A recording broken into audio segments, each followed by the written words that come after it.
नमस्कार बच्चों, कैसे हो आप। आशा करता हूँ आप सही होंगे। लर्निंग टाइम विद हरीश में आपका स्वागत है। तो बेटा, आज मैं आपको ग्रामर का एक विषय पढ़ा रहा हूँ, रस। उसका अभ्यास कार्य करवा रहा हूँ। ये एग्ज़ाम में 4 मार्क्स का आएगा।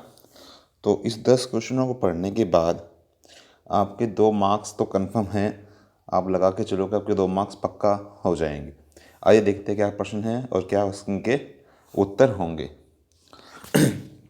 पहला प्रश्न है बेटा, विवत्स रस का स्थायी भाव क्या है।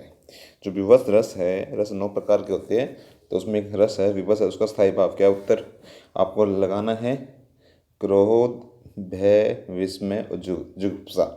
तो विवत्स की मीन्स होता है डरावना, घिनौना टाइप का, गया जिसे देख के आपको घृणा सी हो जाए, तो उसका सही आंसर है जुगुप्सा। इसको घृणा भी आप कह सकते हैं। ठीक है बेटा। प्रश्न नंबर 2 है, भाव जिसके हृदय में रहते हैं उसे कहते हैं, क्या कहते हैं। आश्रय, आलंबन, उद्दीपन। आलंबन, जन्य, उद्दीपन। तो बेटा, जो भाव जिसके हृदय में रहते हैं उसे कहते हैं आश्रय। क्या कहते हैं बेटा, आश्रय इसका सही उत्तर है। आइए प्रश्न नंबर 3 देखते हैं। किस रस को रसराज कहा जाता है। यानी जो 9 रस है उन सब में सबसे अच्छा रस और जिसको रसराज कहा जाता है, कौन सा रस है वो।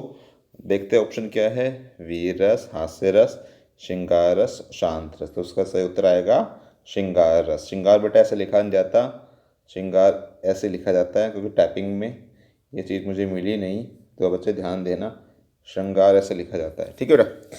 प्रश्न नंबर 4 देखते हैं। मन रे तन कागद का पुतला, लागे बूंद बिंसी जय छिन्में, गर्व करे क्या इतना, इन पंक्तियों में कौन सा रस है। तो ऐसे क्वेश्चन आएगा तो आपको बताना पड़ेगा इसमें कौन सा रस है। तो ऑप्शन देखते हैं, भक्ति रस, श्रृंगार रस, करुण रस, शांत रस। तो बेटा कुछ एग्जाम्पल इनकी मैं आपको प्रैक्टिस करवाऊंगा, तो उसे उत्तर इसका क्या है, शांत रस। ठीक है बेटा। आइए अगला प्रश्न देखते हैं। कारुण रस का स्थायी भाव क्या है। तो कारुण रस का स्थायी भाव पूछा यहाँ पर। ऑप्शन है हास्य, उत्साह, शोक और रति। कारुण का मीन्स होता है जिसको देख के आपको रोना आ जाए या शोक में आ जाए, तो उसका सही उत्तर क्या होगा, शोक। ठीक है बेटा। अगला प्रश्न देखते हैं।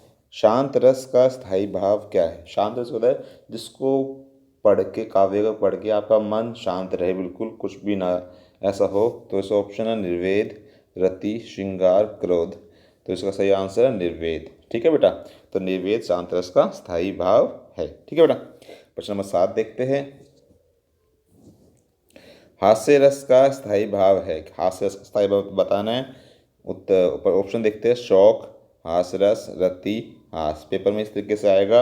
ये क्वेश्चन में जानबूझ के ऐसे डाला है, बच्चे जल्दी जल्दी में बी पर आंसर लगा के आ जाएंगे हास देखते ही, लेकिन इसमें स्थायी भाव पूछा है रस का, तो उसका सही उत्तर क्या होगा, हास। ठीक है बेटा।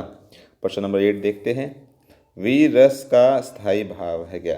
अब वीर रस जिसमें देख के आपको जोश आ जाए, जिस पंक्तियों को पढ़ के आप में जोश आ जाए, उत्साह आ जाए, तो सही उत्तर क्या होगा, रति, उत्साह, अद्भुत या क्रोध। तो से इसका उत्तर क्या होगा, उत्साह। ठीक है बेटा। प्रश्न नंबर आपका 8 था।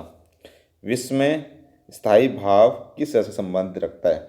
अब बेटा ये पूछा है, विस्मय जो स्थायी भाव पूछा है इसमें रस का पूछा है, तो पेपर में क्वेश्चन कैसे भी आ सकता है, रस का पूछकर वो स्थायी भाव पूछ सकता है, या स्थायी भाव देकर वो रस का पूछ सकता है। तो इसमें हमने स्थायी भाव दे विस्मय, अब किस रस से संबंधित रखता है। आंसर ऑप्शन देखते हैं, हास्य, शांत, अद्भुत, विवश। तो उसका उत्तर क्या आएगा, अद्भुत। विस्मय मीन्स आश्चर्य होता है, जिसको देखकर हमें आश्चर्य चीज हो जाए, सामने लगे, तो उसका सही आंसर आएगा अद्भुत रस। ठीक है बेटा। प्रश्न नंबर 10 देखते हैं। रस कितने प्रकार के होते हैं, कृपया शास्त्रीय दृष्टि के अनुसार बताइए। तो शास्त्रीय दृष्टि के अनुसार हमारे पास 9 प्रकार के रस होते हैं। तो बेटा आशा करता हूँ ये वीडियो आपको अच्छी तरह समझ में आई होगी। अगर वीडियो समझ में आ जाए तो वीडियो को ज़्यादा लाइक और सब्सक्राइब भी कीजिए। धन्यवाद बेटा।